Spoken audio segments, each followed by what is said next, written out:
Going to this GS paper 3 in today's discussion. I hope friends it's audible now. So welcome again to LaExcellence Bangalore. So as a continuation of yesterday's discussion, because many of you would have watched our yesterday's GS paper 1 discussion, today's video will revolve around GS paper 3 discussion, and we are planning to come up with paper 3 discussion in two series of videos. In the first series today, we will allot for the discussion for the first 10 questions, and we will try to discuss the remaining 10 questions in a separate video. Now going into the GS mains 2023, that is paper 3 analysis. If you see here friends, out of the 20 questions which are asked this year in GS mains 3, UPSC gave almost equal weightage to the questions from areas such as economics, agriculture, science and tech, and then international, that is internal security. Almost equal number of 4 questions came from 4 areas. So here what should we understand is, while covering the syllabus, all the components should be given equal weightage. This is what you should understand from this year mains examination. It does not mean that you give maximum importance to agriculture and compromise economy or science and tech. And even if you understand here very clearly, even science and tech, which is purely picked majority of the time from current affairs segment, in UPSC mains this year, they asked almost equal number of questions, that is equivalent to economy and agricultural questions. So you need to give maximum weightage to current affairs, and that too while reading the Hindu newspaper. So what we have to do is, we have to separately read the science and tech column.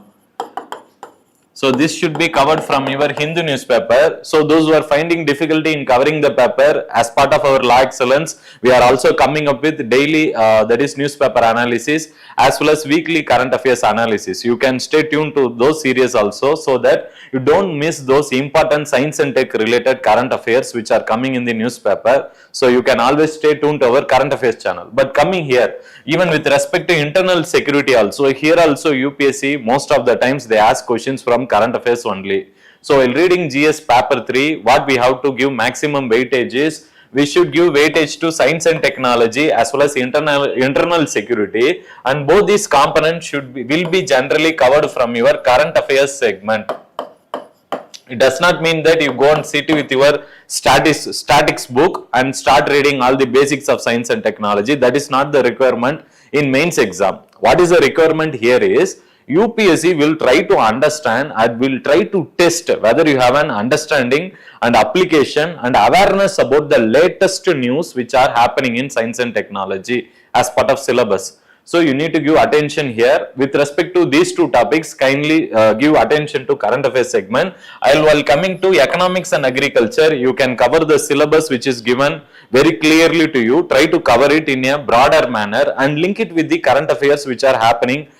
With the help of newspaper, you sort out those relevant issues and add those current affairs segment updated in your notes. Only then you will be able to answer all the 4 questions which are asked from these 4 areas. Now coming to the other 2 component, we have environment and disaster management.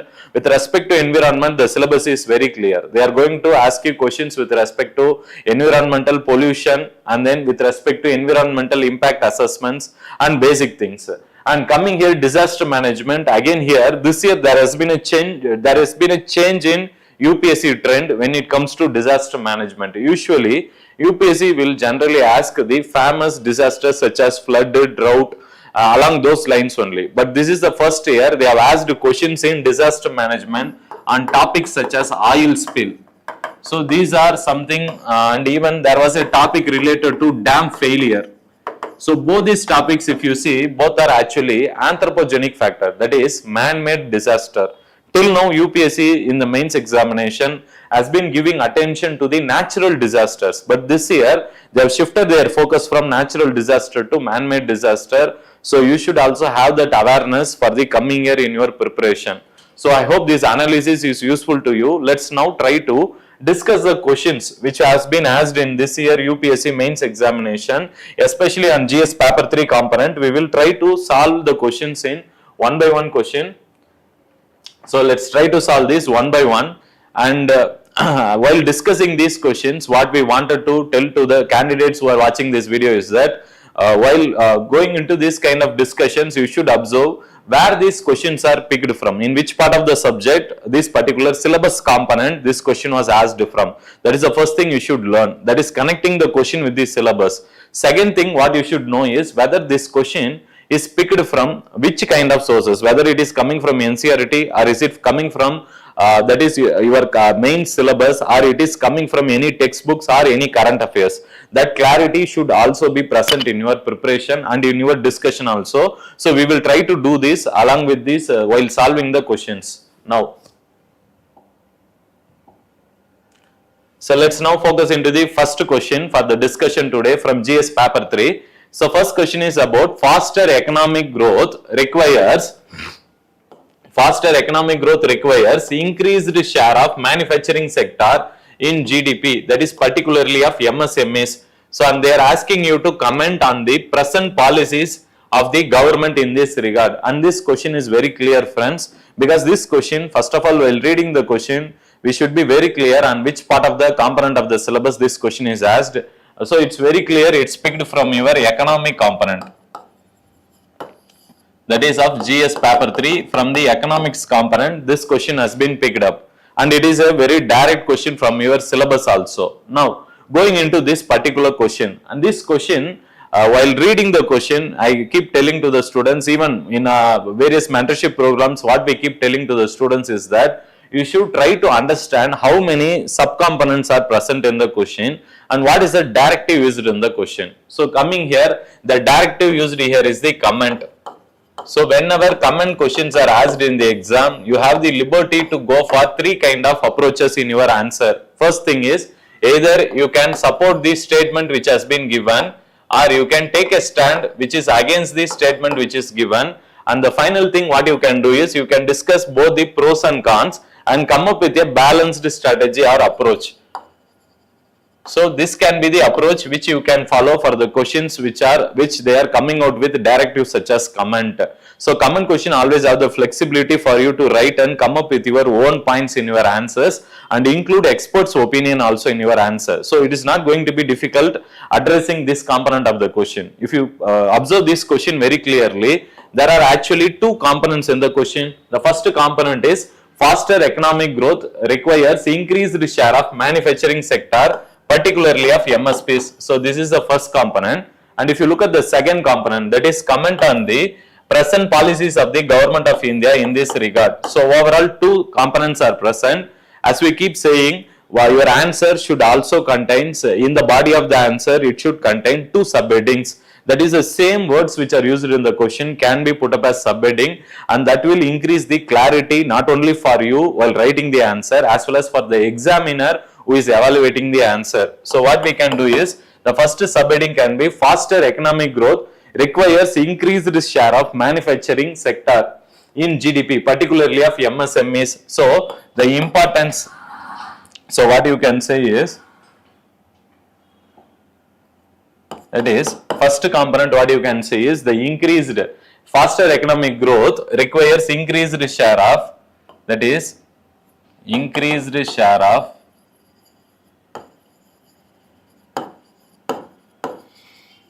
manufacturing sector in GDP. That is what you can say is reasons.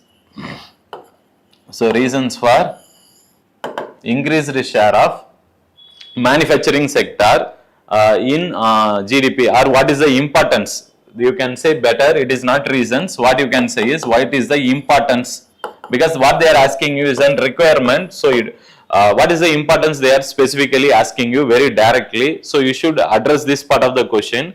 And then coming to the another part, so they are also asking what are the present policies. So you can give like this, or you can also give the present policies of the government in manufacturing sector.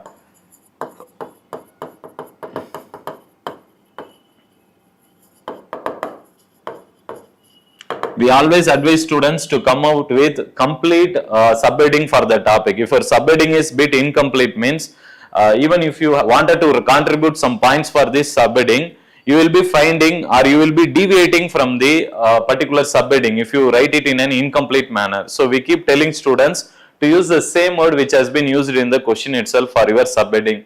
Now coming to the content for this question. Why we require more, or what is the importance of manufacturing sector in case of GDP? So, or in case of GDP, why this manufacturing or MSMEs are very important? Because these MSMEs, you would have studied the definition of MSMEs, that is micro, medium and small enterprises. They are basically classified based on the investment, that is investment which are done during while opening the business. That is micro, medium and small enterprises. And these enterprises, they provide employment to large number of people, and they also contribute to the GDP. So what you can do is, why they are important is because they contribute to the GDP in a much better manner, and they will also lead to employment generation, employment or job creation. So you can also say why manufacturing sector is very much important, because if you manufacture within India, you can also export it to other countries. So it will help in our exports, and it can also lead to reduce the import dependency.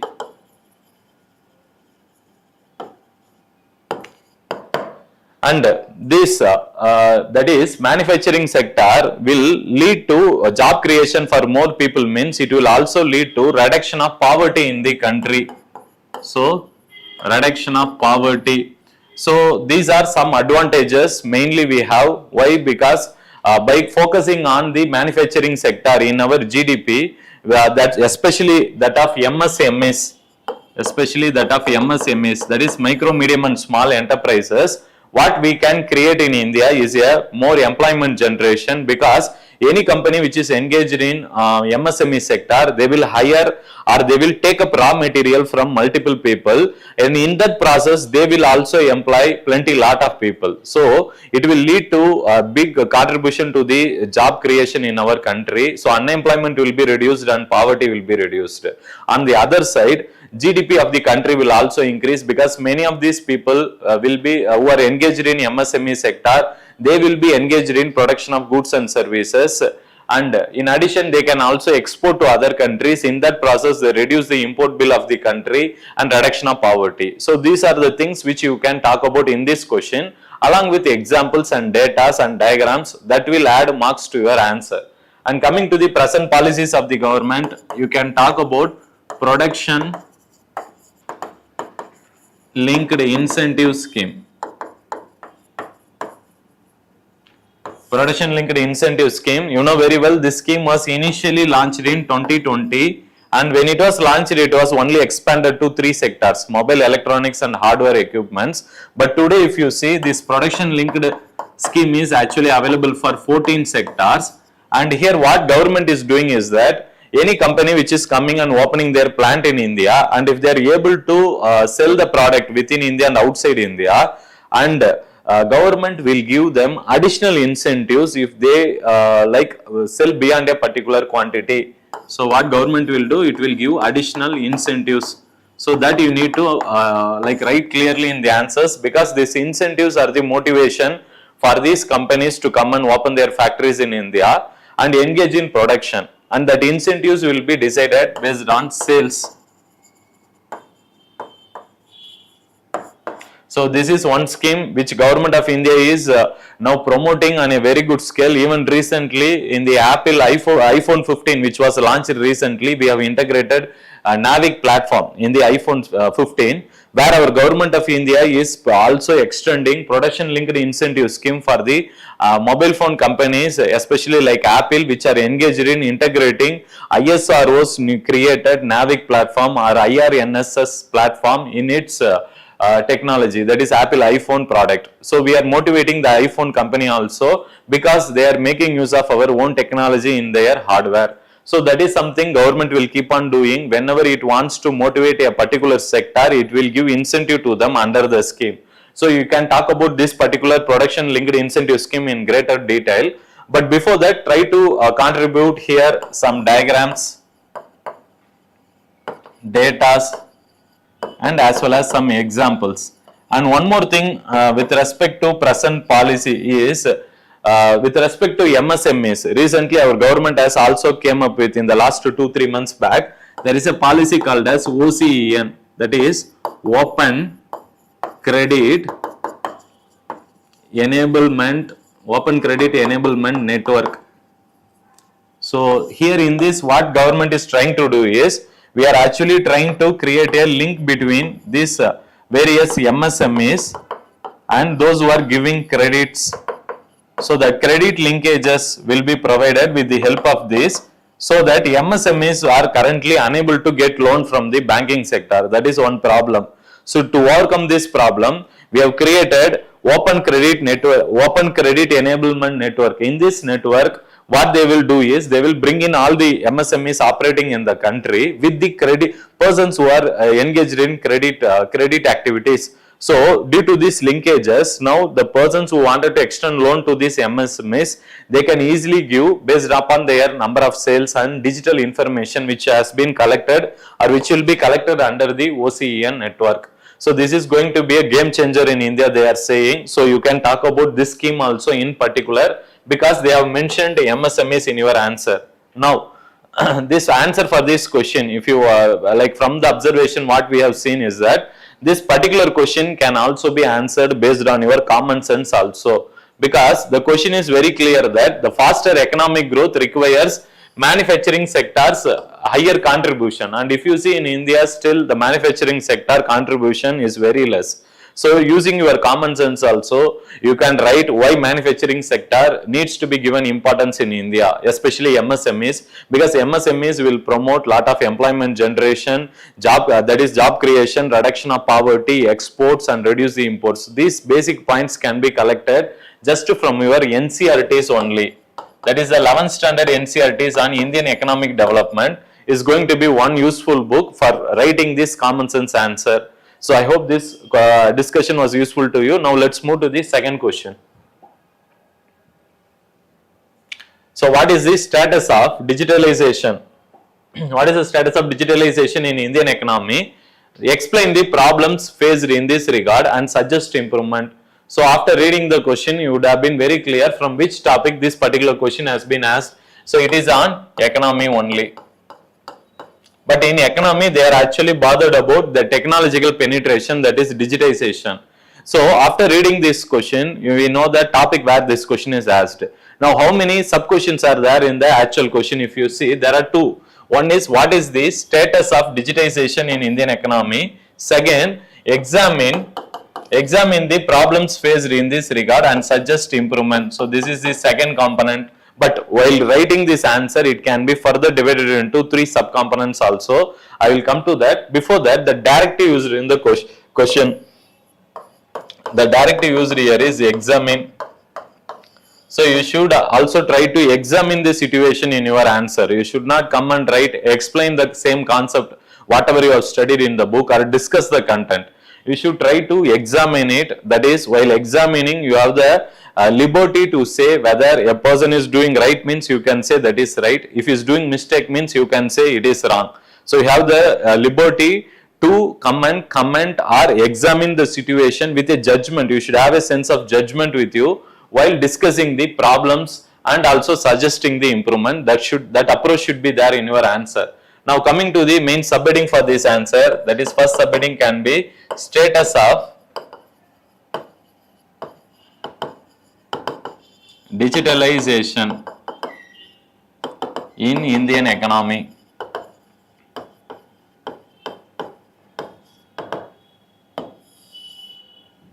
Yes, that is the first one. Second one, problems faced, that is problems in digitalization. And then third heading can be, and then you can suggest the improvement.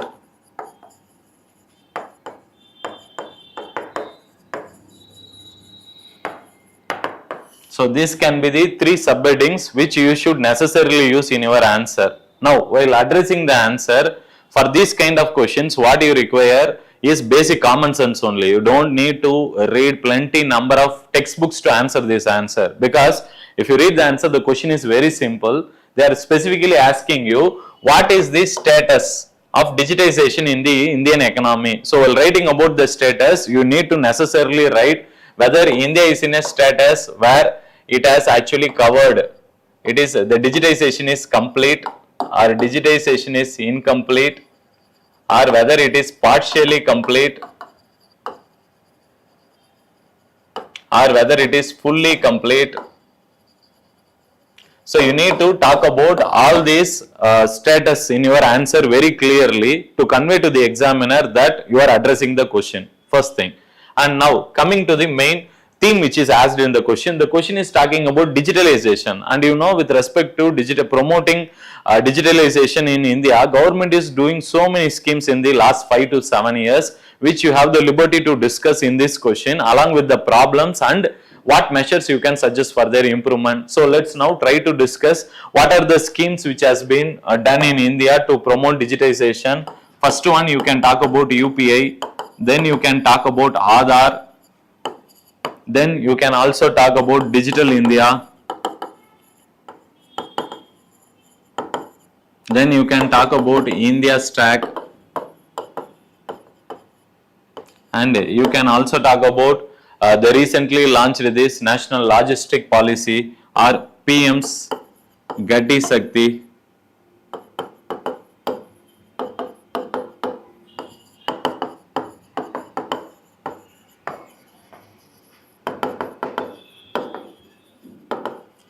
So all these schemes are actually designed in India based upon the usage of that is digital technologies. So it operates on the basis of digital technologies. So you need to talk about the various areas in which government has promoted today digitalization in the country. So you need to talk about it. United Payments Interface is used in generally for seamless person to person transaction. There is peer to peer transaction or person to person and person to merchant transaction. Both is possible in case of United Payments Interface, and it has changed the overall digitalization climate in India. But here one more thing is, friends, now when you talk about these various digitalization schemes which are there, you have also the liberty, you can talk about its problems parallelly, or you come here separately and you put again an heading and list out the problems. So you have the liberty to present your answer in two ways. One is you write the, you explain about the scheme and say then and there what is the problem, what measures can be improved, or you discuss about the main features of the scheme. Then here you list out separately the problems in the scheme, and here you say what is the problem, what are the ways in which can be improved. For example, while talking about that is UPI, United Payments Interface, here the problem is there is a frequent problem of transaction failure. So now to rectify this, what are the measures which you wanted to suggest to the government? That's what they are asking here. So what you can do is, we can work upon the improvement of the various digital networking technologies. So we should work on that platform. So you can suggest that as measure. Now you can talk about Aadhaar. The problem with respect to Aadhaar is the problem of data privacy. So this you know very well. So the problem is data privacy issue. That is the problem here. And coming to the improvement, we should invest more to make sure that the data are not leaked into the public domain, and safety and security of the Indian citizens should be maintained in a proper manner. So it should not be shared with third parties especially. So that is something which we should do. And in the same manner, you can talk about all these schemes so that you complete what is the status of digitalization. Because here PM Gati Shakti program, it is an infrastructural development scheme which talks about providing infrastructure for airports, roads, railways, and even marine networks, sea routes. So it is an overall connectivity program, and government is trying to arrange infrastructure and other activities for this program mainly through digital sources only, in online only. So here it is mainly concerned about infrastructural activities, PM Gati Shakti and National Logistic Policy. And if you see here India Stack program, this is a program where we integrate the individual users, softwares, applications, everything will be integrated in a single platform, that is called as India Stack. So this is considered to be in other countries, generally private organizations will be maintaining all these software application interface. But in India, here government has taken the initiative, India Stack program, and it consists of a bigger software, and this software will coordinate with another 2-3 softwares to execute the program. So this is considered to be a game revolution program, they are saying. So you can talk about the prospects, and even the recently launched digital rupee, even it has not been launched completely, it's still in a pilot project. You can talk about the problems in this could be that digital rupee or e-rupee will come and challenge the traditional banking system. So that can be one problem here, but while giving solution for this, you can say that even the currencies like that is Bitcoin and the various digital currencies, they were able to change the digital digital environment in India and other countries. So using the digital rupee will improve the business environment in India. That can be added as a point for improvement. So try to make sure that you discuss about various kinds of these digitalization schemes across the sector. It doesn't mean you talk just about payment network. Here you are talking about Aadhaar network where government documents has been authenticated. Digital India, again, it talks about more penetration of digital technologies, and India Stack also involves various software and this infrastructural scheme, and one related to economics. So all this if you integrate in your answer, then only we can say your answer is complete and multidimensional, and that will actually impress the examiner. If you are not talking about multiple schemes or varieties of schemes, then your answer will look, or it will not excite the examiner who is evaluating your paper. Make sure you keep doing this. So for writing these kind of answers, what you require is a good reading and good understanding of the current affairs issues which are happening in the newspaper. Because with the help of various schemes, UPI and Aadhaar, Digital India, or even the India Stack, all these schemes keep coming in the newspaper, and you can always make notes whenever you read this scheme and try to incorporate those schemes in your answers. Fine friends, let's now move to the next question. That is third question. So how does e-technology help farmers in production and marketing of agricultural produce? Explain it. So this question is a very easy question. Why I am saying very easy? Because in your GS paper 3, that is with respect to economic syllabus, that is economics and agriculture.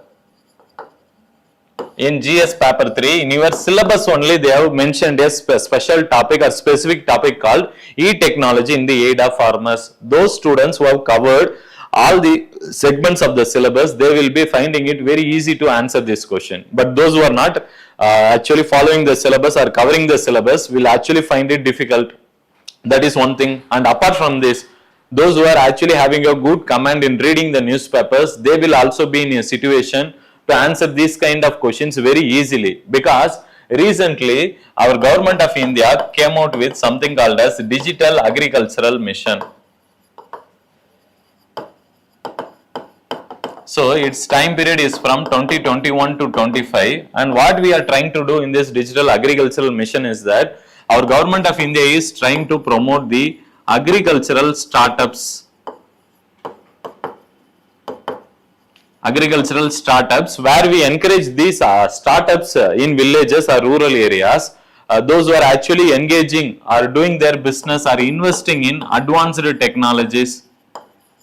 So those who are involving in advanced or better technologies, so we will, the government of India will support them under the Digital Agricultural Mission, and you can write it as the after the introduction when you talk about what is the meaning of e-technology. After that, followed by that, you can talk about this Digital Agricultural Mission, and soon you go and attack the question directly, because the question is very simple. It is demanding only to you to talk about how does e-technology help the farmers in production and marketing of agricultural produce. So you need to talk about two things. One is with respect to production, second is with respect to marketing. So the demand is here on two things: how they are produced, how they are doing marketing. So make sure while writing the answer for this question, your answer should contain that is both the components in an equal manner. At least some 3 points if you could contribute for this question, then you are going to impress the examiner. Along with that, if you could provide some data and diagrams,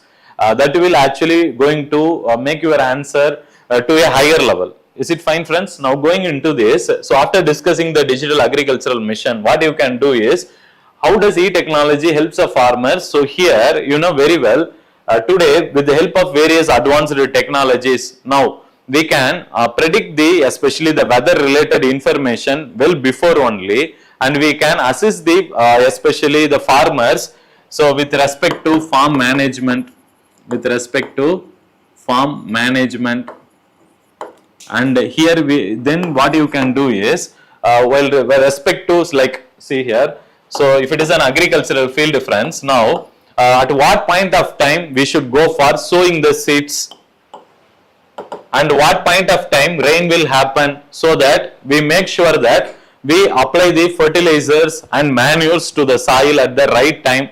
Because after whenever you apply the fertilizer, after that rain comes, means your fertilizers and useful manures will be washed away. So we should have, especially the farmers should have some weather related information, and these informations will be collected and it will be shared now with the help of e-technology, which has been used under this digital agricultural mission. So farmers will get to know how to manage their agricultural farm field in a better manner. That is, with respect to sowing the seeds, with respect to harvesting the crop, and even with respect to, that is, supplying water, especially with respect to precision agriculture. It also helps them in precision agriculture or irrigation. So what we mean by precision agriculture, friends, you know, you would have heard about micro irrigation and drip irrigation techniques. So suppose in your agricultural field we wanted to operate micro irrigation such as sprinkler, drip irrigation. So your motor is located somewhere in a distant agricultural field, but you are in Bangalore, but on the outskirts of Bangalore your agricultural field is there. Now we have a technology called as IoT, that is Internet of Things, and using this technology, using the internet, you can switch on your motor in Bangalore, so that in your distant agricultural field the motor engine will get on, and this micro irrigation, that is sprinkler and drip, which you have used in your agricultural field, will supply the water to the agricultural field. This is the advancement of technology today we have, friends, and this can be used in a better manner when we go for especially better usage of e-technology. So e-technology is going to change the agricultural production pattern in our country with respect to helping the farmers, with respect to farm management, and even with respect to supplying the water for their agricultural fields at the right time, and even to switch off the motor, you can do it at a distant place with the help of internet connectivity. And when it comes to marketing, here they will get good information with respect to market access. They will also get good information with respect to supply chain management.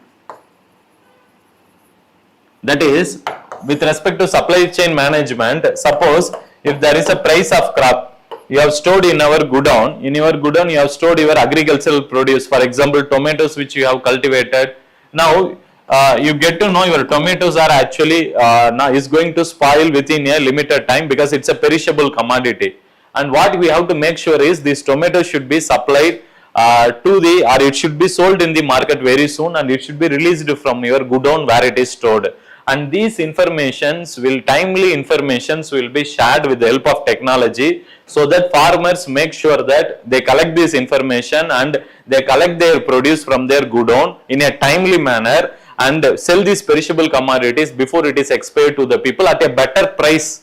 That is what the main thing. Why we store in our godowns? Because farmers always expect a better price in future, and to get the better price, they can actually look for appropriate time, so that till the point of time they can store in their godowns. So in that manner, in marketing, it is going to make a miracle, and it will change the marketing environment in India. And one more advantage with respect to market access is, now with the help of e-technology in the aid of farmers will have a portal or website where they can directly sell with the help of portal or website to the consumers. So here market access will help them remove the intermediaries.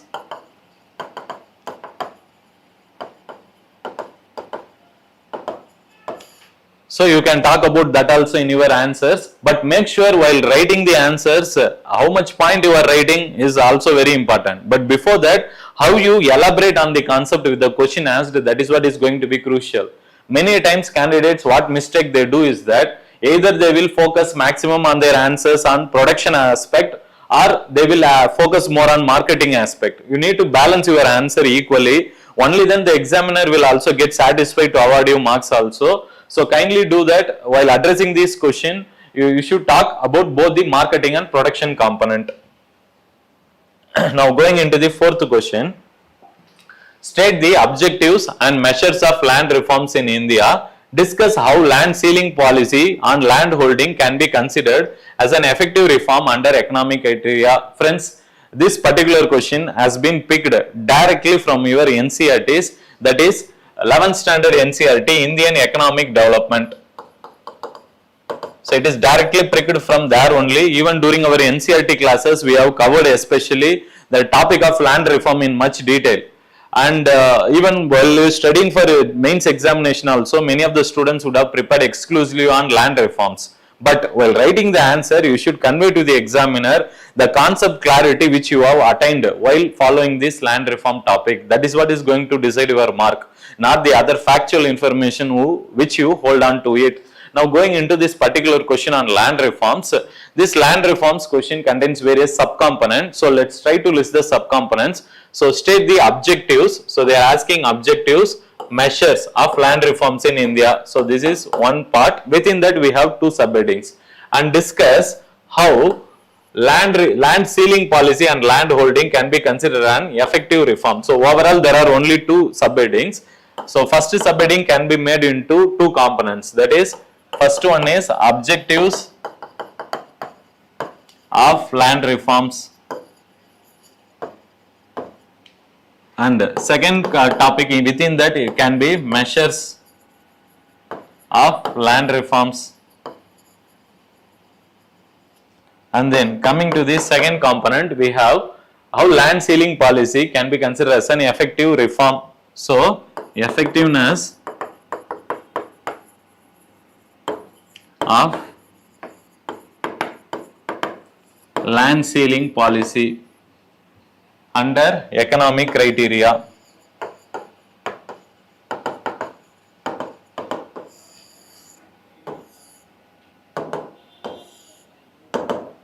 Friends, while answering this question, your answer, if it is having these subheadings, means that is going to impress the examiner, because in one way you are telling the examiner very clearly that you have decoded the question properly and you have understood what is the demand of the question, and you are writing points only related to that. If that is understood to the examiner, he is actually going to only look for awarding you marks rather than detecting marks from your answer.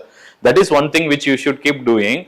And second, for writing majority of the questions which we are discussing even today, majority of these are actually available either from NCERTs or in your current affairs source only. Even there are areas you don't need to deeply study the textbooks also. So while answering the questions, friends, what you need to develop the skill is that you should have a good answer writing ability. If you have that, along with the basic knowledge, you are going to clear this examination very easily. But those students who don't understand this simple process, they go and complicate the examination process itself. So now coming here, before writing the answers for the question, you should have very clear introduction on land reforms. So by land reforms, we actually mean by four things, and that should be conveyed to the examiner very, very clearly. If you are not doing that, then the examiner will get to know this person is incomplete when it comes to understanding the concept of land reform. So while talking about land reform, you have to talk about abolishing intermediaries, and then you have to talk about tenancy reforms, and then you have to talk about land consolidation, and then you can also talk about the land ceiling. So here, although they talk about overall land reform concept as such, they are more concerned about land ceiling only in the second part of the question. So you should also be very clear about that. It does not mean now since they talked about land reform means you should write all the components. If you are doing that, you are not addressing the question correctly. Now coming here, so what is the main objective of land reforms? Friends, the objective of land reforms is that they wanted to that is redistribute the land, that is land redistribution from and that is surplus, persons who are having surplus to those who are having deficit or those who are having very less. So we wanted to do that. Second, we wanted to prevent the concentration of land, that is concentration of land is in few hands. So we wanted to avoid it, so that who is having more, that should be taken away and it should be distributed to the persons who have very less land or who don't have land. Because even today if you see in India, majority of the farmers, even you can use diagrams to substantiate your answer. That is, even today in India, 87% of the farmers are coming under that is small and marginal farmer category. So you can use this diagram which is given in your NCERTs only. That is why we keep telling you should draw diagrams. If you are picking the diagram from NCERT means it is going to simplify your answer writing also. Now coming here, so what are the other objectives? We also make sure that even that rent which they are collecting from the, especially from the farmers, that is rent should be rationalized. So these are some things our government had in mind while implementing the land reforms. Now what are the measures we have done with respect to land reforms is that we went for these 4 components. So you can talk about all the 4 components, that is abolishing intermediaries, then you can talk about tenancy reforms, then you can talk about land consolidation and land ceiling. So these are the 4 things which India has done after independence to implement the land reform policy in India. But at the implementation, what is the problem is, overall in India only 2 states, West Bengal and Kerala, they were actually successful in land reform or at least partially successful in land reform policy. Overall in India it is a failure only. So you can talk about these components of land reform in the second part. And now coming to the effectiveness of land ceiling. See friends, here the land ceiling as a concept, you know, it is nothing but fixing an upper limit, a maximum land capacity a person can have. So if you fix an upper limit for that, that is land ceiling. For example, in states such as Tamil Nadu, they prescribe 40 hectares per land per person or per family. It is considered to be the land ceiling limit. So it varies from one state to another state even today in India. So using this policy, what we can do is, we can prevent the concentration of lands again in few, and you can redistribute the lands, and it will also lead to increasing the production, because there will be, if land is getting redistributed, then many people will come and invest, they will actively engage in agriculture, that will lead to increasing production, and it will also lead to increasing investment opportunities, and then it will also lead to increasing that is introducing more capital or more capital technologies such as tractors, farm machineries can also be introduced in agriculture. Because currently the problem is majority of farmers are having very small land where they cannot use farm machineries, that will be affecting their profit. But if they have bigger, larger quantity of land, they can go for farm machineries and they can increase the produce, as well as they can go for introducing latest technologies in agriculture. So these are some things which you should discuss, but while discussing the effectiveness, so you should say that yes, it is going to be very effective by fixing a land ceiling limit under economic criteria. What is the meaning of economic criteria is, like we have reservation, we have creamy layer and non-creamy layer. So above a particular level, if a person is having wealth or money, then they should not be given, especially this land ceiling limit should be varied based upon the amount of money a person is having. Those who is having more should be limited, and those who are having less should be given more land. So this concept should be applied, that's what they are asking. So you should also talk about that in the conclusion aspect. So I hope this answer you are getting some understanding. Let's now go to the next question. Fifth question. This particular question is about science and technology aspect. That is science and technology, and it is picked from your current affairs segment only. So we will try to understand the question, that is introduce the concept of artificial intelligence. How does artificial intelligence help clinical diagnosis? Do you perceive any threat to privacy by the individual in the use of artificial intelligence in healthcare? So overall in this question, after reading the question, you should understand how many subcomponents are present in the question, friends. If you look at the subcomponent, that is introduce the concept of artificial intelligence. So first you should try to define the concept in a simple manner, and possibly if you come up with a diagram, the examiner is going to get very impressed here, because in science and tech many times candidate don't draw diagram, but if you could do that, then you are going to convey the concept what you have understood in a simple manner to the examiner, and the examiner is going to give incentive or is going to appreciate you. Now going to the second component, how does artificial intelligence helps in clinical diagnosis? That is the second subheading. And going into the third one, do you perceive any threat?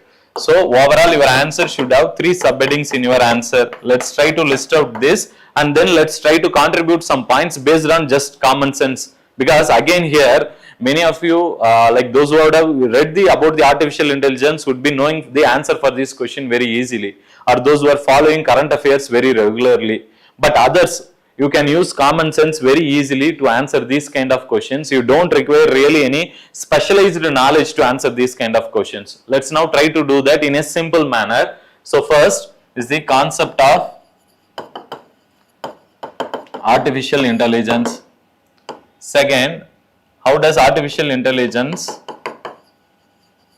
helps in clinical diagnosis? And third one, you need to talk about what is the threat to privacy.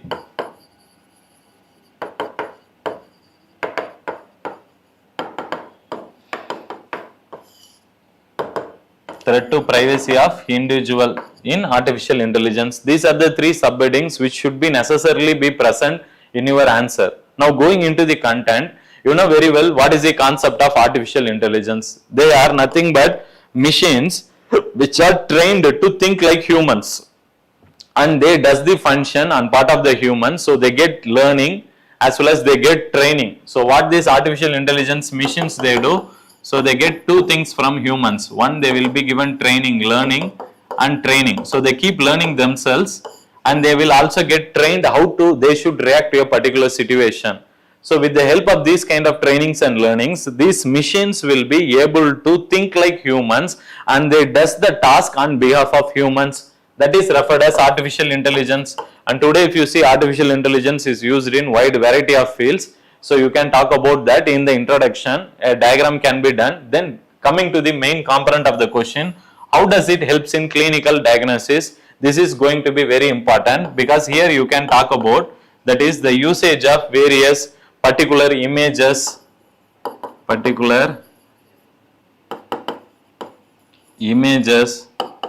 and you can also talk about the image processing,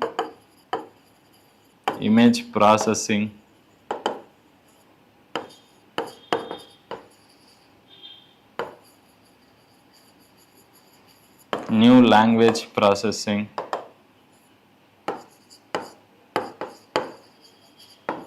drug discovery,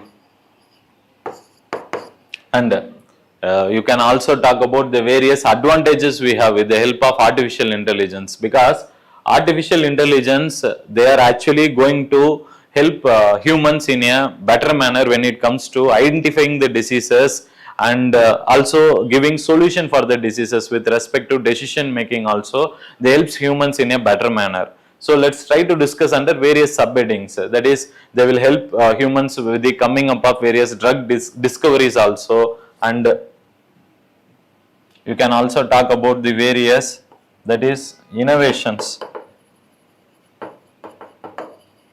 So these are some benefits we have with the help of artificial intelligence. That is, what we can do is, when you have an artificial intelligence, what that will do is, it will try to identify, suppose a patient is coming means, it will try to identify based upon their disease scanned images and their disease report, diagnosis report. This artificial intelligence will try to study that pattern which is there. Based on the pattern, it will try to identify what is the predictive, that is what they say is, what can be the predictive disease for the person. That can be successfully done with the help of artificial intelligence, because we will feed this artificial intelligence a history of various data, and it will use those data to identify any similarity in the patient's disease pattern in their images. That can be used. And second, it will also try to identify, suppose in case of diseases like cancer, any tumor which is present in the body, it will try to scan it, and with the help of the tumor, it will easily suggest that this tumor will belong to the category of cancer. So that can be done. So based on these kind of image studying and predictive disease studying, this will also, in addition, this artificial intelligence will also study the diagnosis, which is a report which is given by doctor. So that can also be trained by using artificial intelligence, and once it scans this doctor report, here also it can come out with what is the better medicine which can be suggested, or it will help in improving what can be the treatment policies for them. And one more most important thing it comes here is, it is going to be very much useful in the telemedicine category, especially persons who are located in the remote locations. They also can get benefited. Suppose if they require any like they would have followed any operations in the main district headquarters, now they might be residing in villages. If they want a follow-up which they need to consult the doctor, again coming to the city is going to be troublesome. So using telemedicine, artificial intelligence will try to scan the patient who is located distantly a remote area, and it will give some suggestion to them, diagnosis, treatment to them, or follow-up will be followed using this telemedicine technology. And with this program which is fed, this artificial intelligence can also do is that it can find any what is the better drug that is based on various composition of these chemicals. If we can make any new drug discovery, that can also be fed as a program in this artificial intelligence. So these are some major advantages we have when it comes to usage of artificial intelligence in clinical sector or clinical diagnosis. You need to be very clear. You need to talk about various kinds of diseases with examples. That is what is going to impress the examiner. Now coming to the last part, the threat to the individual is going to be data breach, because any breach of data is going to affect his privacy, and insurance companies who are dependent on this data, they can actually make money out of it. So individual has to be very much concerned because there is also a kind of depersonalization care. Depersonalization care, that is humanitarian touch will be lost. If you use artificial intelligence or machines to scan and identify the disease in humans, there is a difference how humans treat or doctors treat patients, because when there is an involvement of human, there is an humanitarian touch and emotions which is involved, which will be completely absent in when we go with the artificial intelligence technology. So it will not have any depersonalized care or humanitarian touch, and any breach of data is again going to complicate the problem. So these are some problems we have when it comes to artificial intelligence, and you need to write your answers in such a manner that you talk about all these kinds of functions along with examples in your answer. Now let's move to the next question. Sixth question. So discuss the several ways in which microorganisms can help in meeting the current fuel shortage. Friends, here whenever yesterday's discussion video also I said, whenever they use a directive called discuss, your structure of your answer should be framed in such a manner that is introduction, body and conclusion. Before conclusion you should write way forward. This is one thing you need to do when it comes to structure of your answer writing. Let's now focus on the content. This question is particularly bothered about the fuel shortage, which can be solved by using microorganisms. So they wanted you to talk about various microorganisms which can be used in producing various fuels in India. If you can do that in a proper manner, then the examiner is going to get impressed. So what you can do, so you can talk about the various microorganisms which are used in case of bio, that is ethanol. So various biofuels or fuels you try to include, that is bioethanol, we have biodiesel, we have biogas, we have biohydrogen, and then we also have various other kind of, that is carbon sequestration process. So try to talk about all this, but before that, in case of bioethanol, we are using yeast plus bacteria, and when it comes to biodiesel we use algae, and here we use biogas. It includes anaerobic bacteria.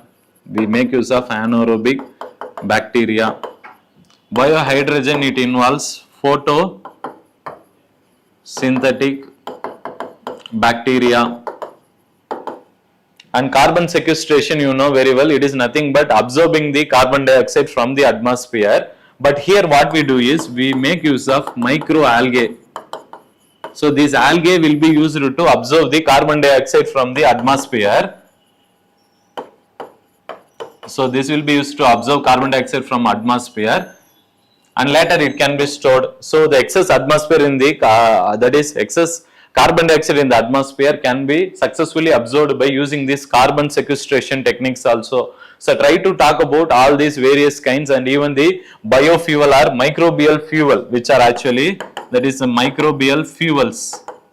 Microbial fuel, where we use varieties of algae or microalgae to produce fuels, which can also be quoted in your answer as examples. So how we generate various kinds of these biofuels, and we also have in India the various ethanol blending policies also. So you can talk about that, but your answer is going to be complete only when you include varieties of microorganisms in your answer. If you are not doing that, then the examiner is going to think that you are not addressing the answer and is not going to award you any maximum marks for that. Fine friends, let's now move to the next question.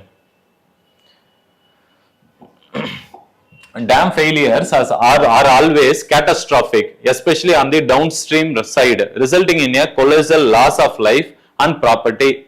Analyze the various causes of dam failures.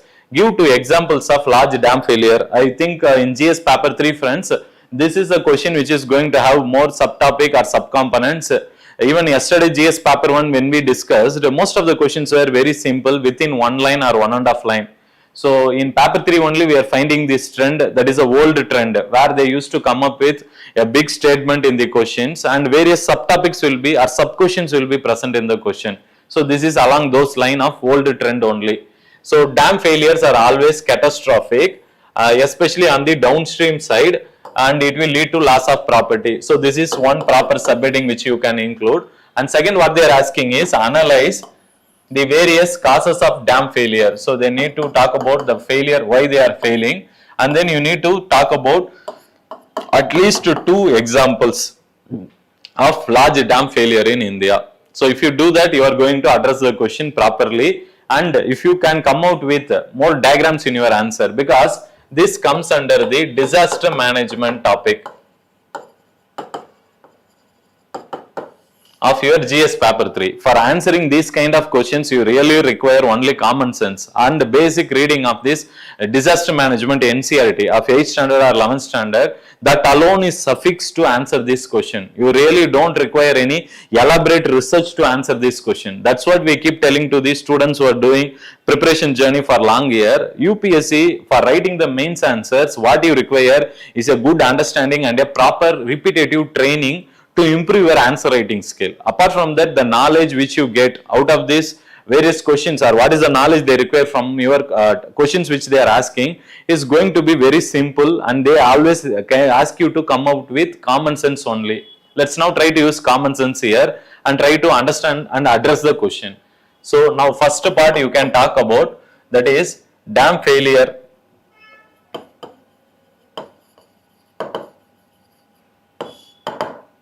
Problems.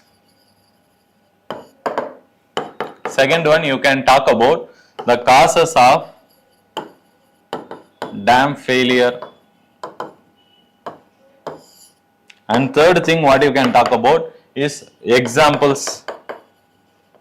It's a very simple question. They are actually bothered about only 3 things. So while talking about dam failure, a dam, so you can talk about what are the various reasons for dam failure that can be included here. But before that, you say that a dam is, what is the purpose of dam, or why a dam is constructed. The basic thing can be given as an introduction in the exam to the examiner.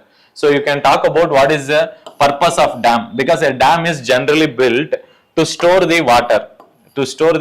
And if you see here, the water which is stored on one side, it is called as upstream, and the other side where you wanted to release the water, that is called as downstream. So this is the side where you wanted to release the water, that is downstream, and upstream is the area where the dam is, where the water is entering the dam and you are storing inside the dam, that is the upstream. So generally what here they are saying is dam failures are always catastrophic, especially on downstream. So you should make use of this diagram and show that why this downstream side is going to be more affected, because when water is released from the downstream, it is going to create spillover effect, and it can overflow from the pathway where it is going, and it can flood all the areas nearby, especially the floodplains which are located along the banks of the river. So that should be mentioned very clearly. That is why downstream is going to be very dangerous, and it will create a huge catastrophe both for life, properties, and even plants, animals. So you need to talk about all these things. Now coming to causes of dam failure, you need to talk about the problems of structural failure. Second one, operational failure, or if there is any disaster. Yes, so these can be the possible reasons. So what is the main reason for structural failure is the dam has been not done proper maintenance work or repair work, and it is a very old dam. Because of that, it has collapsed. That is called as structural failure. Operational failure is one because of not able to monitor the water level which is present in the dam, because during times of high rainfall, the dam will be full or in its fullest capacity when it's operate, the chances of dam getting failure is huge. So we need to maintain the appropriate water level in the dam and release the water continuously whenever it is getting full. So if it is not done, there can be an operational failure. And disaster is nothing but any flood, drought, earthquake, floods, droughts, and then earthquake, any disaster which is happening, it is going to affect the especially the downstream people. So you need to include that understanding in your answer.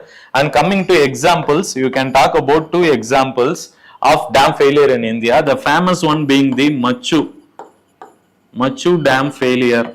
This is actually located in Gujarat, and this dam failed in 1979.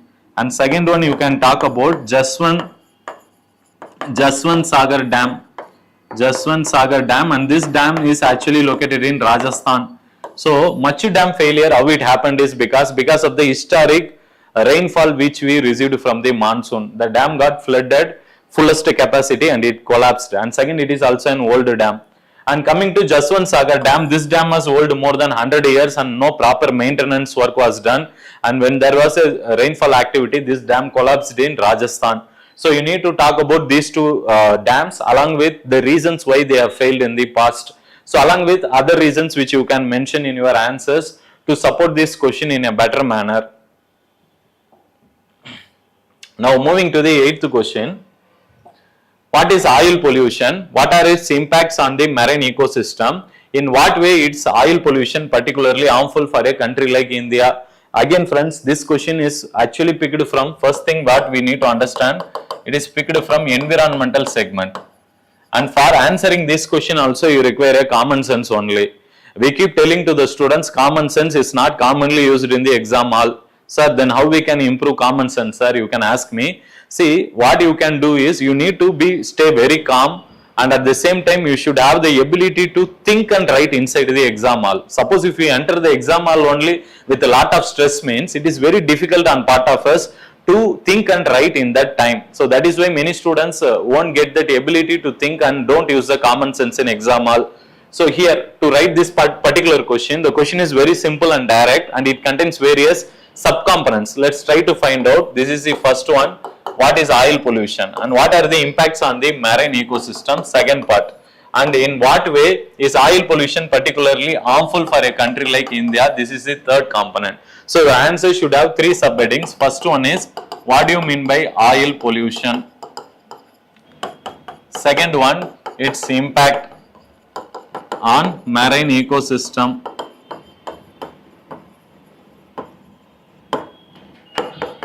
And third thing, how it is harmful for India. So these are the 3 subheadings which should be present in your answer, followed by various points which you can contribute, or maximum points you should contribute to the answer. Along with that, if you could include any diagrams, examples across the world to justify the argument or evidence which you are talking about, these are the things which is going to impress the examiner. Yes, friends, now going into the topic, oil spills means that is oil pollution can happen because of oil getting spilled. And this oil can spill, first thing, what are the various reasons you can say is from any ship. Second, it can also, that is it can get any leakage from any ship, or there is any accident of ship between two ships, one carried oil and another carried a cargo. So if they come in clash and they make an accident inside the marine, that is ocean, then the oil will get spilled also, or there is a leakage from ship. Third thing what you can say is, it is also happening oil spill because of runoff from land.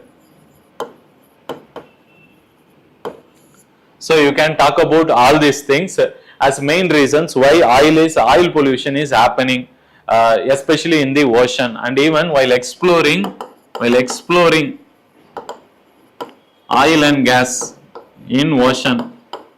That is, many of the companies are exploring oil and gas deep inside the ocean. During that time, there is a chance of leaking this oil inside the ocean, and it can create oil pollution. Now, what is its impacts on marine ecosystem? Obviously, marine ecosystem is going to suffer.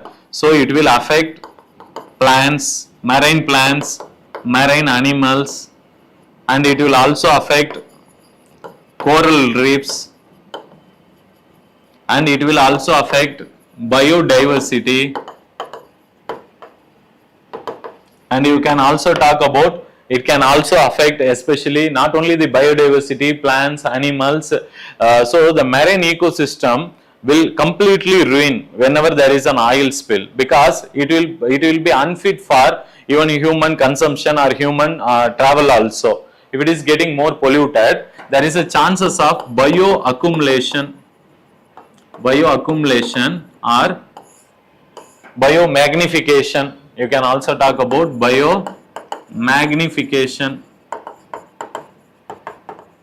So these are some problems we have when it comes to especially marine ecosystem. Negative impact it will have on the oil spill will have negative impact on marine ecosystem. That needs to be like clearly it has to be told in your answer. Now coming to harmful for India. India is actually located in the one of the biodiversity hotspots.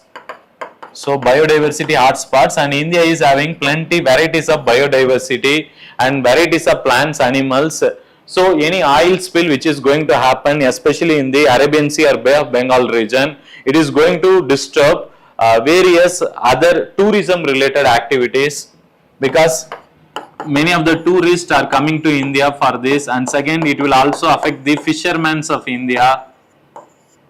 So you can talk about that, and you can also talk about how important is these marine organisms whose life will be in danger. So you need to particularly have a concern about all these people, especially the socio-economic vulnerable sections such as fishermen.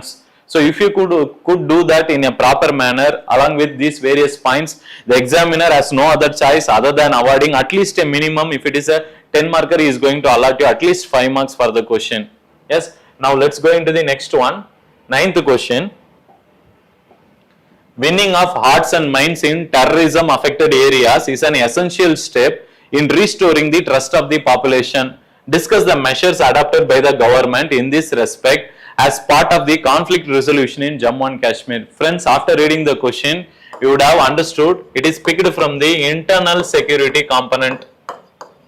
And from internal security component, this year overall we got 4 questions. This is one among those questions, and very simple question to be frank, because again here you require not enormous knowledge, just a simple common sense to think and write, and collect, at least add some more points to the answer. That will make you to clear this exam. For example, here winning the hearts and minds in terrorism affected areas is an essential step in restoring the trust of the population. This is the first component. Now going into the second component, discuss the measures adopted by the government as part of this resolution in Jammu and Kashmir. So there are overall there are 2 components in the question, and your answer should also contain 2 subheadings in your answer. That is, first one should be winning the hearts and minds is an essential step.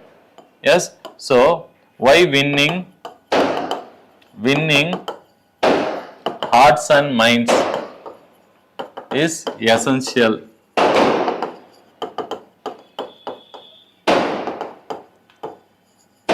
in terrorism affected areas. So this is one first important heading. Second one, what you can do is, you can since the question is about discuss, here what you should do is, you should have an introduction and then body and then conclusion, and before conclusion you should have a way forward in your answer. So this should be the structure for this question, and it should be in the body of the answer you should have various subheadings also. Now why winning the hearts and minds of is essential in terrorism affected areas, because if you wanted to promote a sense of inclusivity, inclusive governance for all the people, you need to win the hearts of the people also. You cannot neglect Jammu and Kashmir people and say that we are giving a very good governance. Governance is such thing, you should be able to deliver various government schemes to the peoples of Jammu and Kashmir region as well as to people of northeastern and southern parts of India. It does not mean you carry out in one area in a good manner, other area if the government is not able to do, that means it affects the overall governance in India. So for inclusive governance, it is very essential. Second, for earning or even to prevent any terrorist attack in future. To prevent any terrorist attack in future, you need to win the hearts and minds of people who are located in terrorism affected areas. Otherwise, they will be again and again, the chances of people in Jammu and Kashmir getting radicalized. So radicalized by IS terrorist, and they will be working like a sleeper cell for this terrorist organization. So if our government is very sincere in taking the government scheme reaching the people, then we can prevent any terrorist attack in future also, and you can also earn the trust and goodwill of the people. Trust and goodwill of people. So these are simple points which you can contribute to the first part of the question. Coming to the second part, what are the measures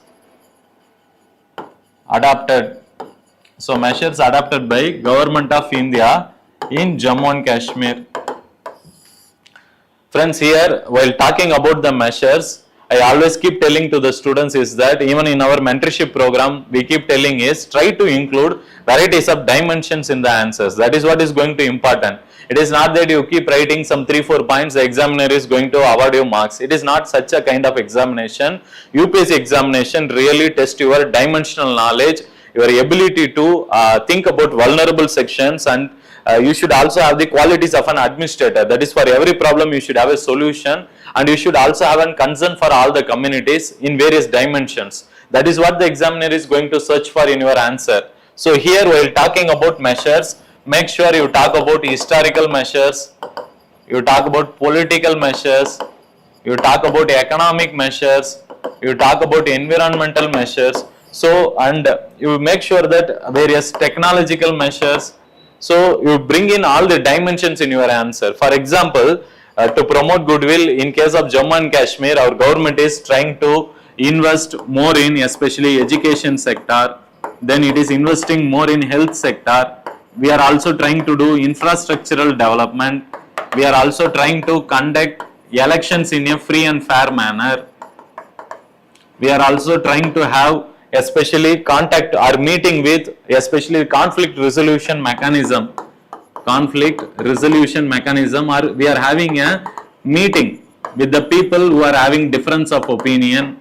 So we are trying to talk with the other side of the people also. And second, so after conducting elections, we will spread the goodwill.